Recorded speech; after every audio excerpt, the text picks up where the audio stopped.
Okay, so go ahead, tell us full name first. Yeah, I'm Hamsatu Allamin, the founder and executive director of Allamin Foundation for Peace and Development, based here in Maiduguri, Borno State. Okay, so what do you have to tell us with regard to the peace building efforts now that we are seeing de-radicalized women who have initially told their certificate and now they are back being champion of peace? What is it like and what efforts are you people making? Thank you very much. In fact, supported by the Integrated Peace Fund of the FCDO, that is Foreign and Commonwealth Development Office of the British High Commission in Nigeria, and then the International Civil Society Action Network. Having, in fact, lived with these people over the years through the conflict, we have built a lot of trust and relationship between us and then all members of this radicalized group. And after studying what are the push and pull factors, and then that impact motivated them and then pushed them towards these radical tendencies, I really understood that for someone to really sacrifice his or her own blood and life in the service of his creator God is not about material or lack of education or poverty or whatever. It is the love of that religion. Hence, these young boys and then women were, according to my understanding, misinformed. And then the Islam was in fact interpreted in such a way that they are put in the middle, in fact, without actually understanding the beginning, not to talk of the ending of a specific ayat. And then I took it upon myself to understand what are the issues within Islam itself that drove them into this. Then I really understood that no matter how you engage them, how you de-radicalize them in the formal concept of the word, and then how much resources you give them, so long as that issue, that is the religious aspect that made them to be what they are, is not addressed, then honestly there is more to it than what we expect. So therefore, we initiated this community-based de-radicalization where we understand the level of the radicalization and then the extremist ideas and tendencies in them, and then use the same religion now to demystify it, so that gradually, as we took them through a minimum of 15 sessions, within a period of at least 4 to 6 months, I really understood that we can change a lot in these women and then the young children that they are having. Hence, we started a database. In that database that I started about 3 months ago in this foundation, we have now registered precisely 1,900 of such radicalized women, and then 600 of minors, boys, all of them boys who are radicalized within Borno State. So now, out of this figure, we now selected 110 women in batches of 30, 30, 30, and only 20 of these young boys. And within that period of 15 weeks intensive de-radicalization with a professional Islamic scholar, then we now understood that these people have completely now come to confess that they have been misinformed, they have been misinformed and then manipulated. The religion is being manipulated. Their brains were being manipulated in such a way that their understanding of the concept of Islam, to them they said, there are only 2 domains in this world, the Sambisa forest and then the Nigerian nation. And the Nigerian nation is a land of disbelief, so that they believe that those who are living in Nigeria are all the unbelievers. And if they die today in Nigeria, they said they are going to hell. And then according to what they are put, they confess to me that if you kill anybody and then loot the property as a booty of war, you are still rewarded by God. And then if you die in the process, you also go to heaven. So what do they have to lose? So these are the kind of ideas and concepts which in fact tells us that we, the people of this operating in this context, have a lot to teach the world and change the whole concept of what this extremism and then violent extremism and radicalization is in the context of what Borno is in today, and then the context in which the wider world understood it.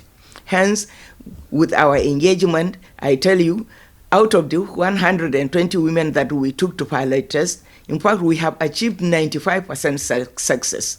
These women now, in fact, are weeping. They went into psychological distress and trauma, in fact, seeking, crying that will God ever forgive them for the atrocities they have committed. And then they have now regretted all the atrocities that they have committed against humanity, including even their shunning of Western education, where some of them, as you have heard last week, confessing to the fact that they have torn their certificates, and then now they are regretting it, and then now they want, begging us for an opportunity to expose them. How do we now take them back to school to learn at least basic literacy and numeracy? Some of them were left it while they are in the secondary school. Some were in doing their NCE even as women. And now these women are begging us to take their men and then the children also, their children also, through some of this initiative of de-radicalization that we took them through, because they believe all of them have been misinformed, and then all of them have gotten the disinformation that changed them to be what they are, and now they are ready to and seeking for forgiveness, and then repenting whatever they have done before, and then seeking the larger community to forgive them, and then Almighty Creator to forgive them, so that they can start a new beginning. Okay, from the experience you had over the years and the first-hand information that you have, coupled with the large number of these persons who are surrendering to the Nigerian government, what do you think or what do you think are some of the challenges? Well, as I told you earlier, we have held to an internationally accepted notion that this is violent extremism, and then there are mode of fighting it, there are mode of preventing it, and then there are mode of addressing it. While actually the context we are operating is quite different, I said, from what obtains. In fact, it is the initiative of our governor, the governor of Borno State, Professor Babagana Umar Zulum, who saw wisdom in fact, opening this window of opportunity for those of them who are willing to surrender, to come back home, put down their arms, and then they will be accepted. That made them to come back. As I'm speaking to you now, even according to state records, over 200,000 have surrendered to Borno State government, which is an overwhelming situation. So therefore, but then the government is doing a lot. This magnitude has never been witnessed anywhere in this part of the world.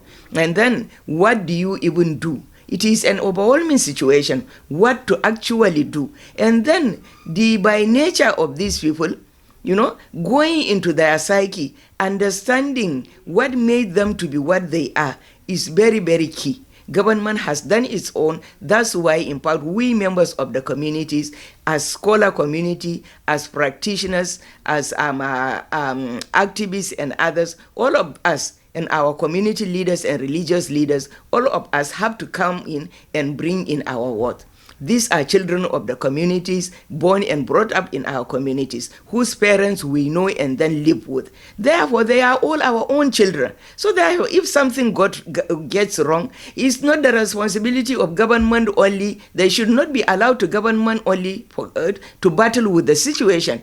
While all of us have a unique role to play in trying to understand, as Allamin Foundation and myself have done, go in, build a kind of relationship to understand what is it, what are the challenges, and what are the issues, and then you bring in your words to supplement what the government is doing. So it's not a responsibility of government only, it is everybody's responsibility. So long as this notion of inclusivity in addressing the situation is not imbibed, I tell you there is a long way to go. So therefore, I address each and every member of the community to bring ourselves down to their level to understand the situation, and then try to bring in our widow's might so that we can complement the government and then change the situation for good, and then go out now to educate the wider world.